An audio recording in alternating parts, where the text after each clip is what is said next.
मुरगुड आगारात एसटीचा 78वा वर्धापन दिन उत्साहात साजरा। महाराष्ट्र राज्य मार्ग परिवहन महामंडळाच्या 78व्या वर्धापन दिनानिमित्त मुरगुड आगारामध्ये विविध कार्यक्रमांचे आयोजन करून हा दिवस उत्साहात साजरा करण्यात आला। कार्यक्रमाची सुरुवात शालेय विद्यार्थिनींच्या हस्ते एसटी बसचे पूजन करून करण्यात आली।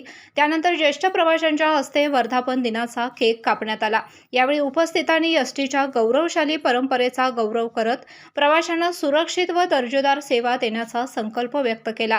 कार्यक्रमात ओंकार पोद्दार यांनी मनोगत व्यक्त करत एसटी ही ग्रामीण भागातील नागरिकांची जीवनवाहिनी असून विद्यार्थ्यांपासून ज्येष्ठ नागरिकांपर्यंत सर्वांसाठी महत्त्वाची सेवा असल्याचं सांगितलं। या कार्यक्रमास व्ही.आर. भोसले, सर्जेराव भाट, प्रशांत शहा यांची प्रमुख उपस्थिती लाभली। तसेच वाहतूक नियंत्रक बाबूराव परीट यांच्यासह आगारातील वाहक, चालक, कर्मचारी व प्रवासी मोठ्या संख्येने उपस्थित होते। वर्धापन दिनानिमित्त आगार परिसरात आनंदाचं वातावरण निर्माण झाले होते। उपस्थित मान्यवरांनी एसटीच्या सेवेला शुभेच्छा देत भविष्यातही प्रवाशांना अधिक चांगल्या सुविधा उपलब्ध करून देण्यासाठी प्रयत्नशील राहण्याचे आवाहन केले। केके न्यूजसाठी कागल प्रतिनिधी ओंकार पोद्दार।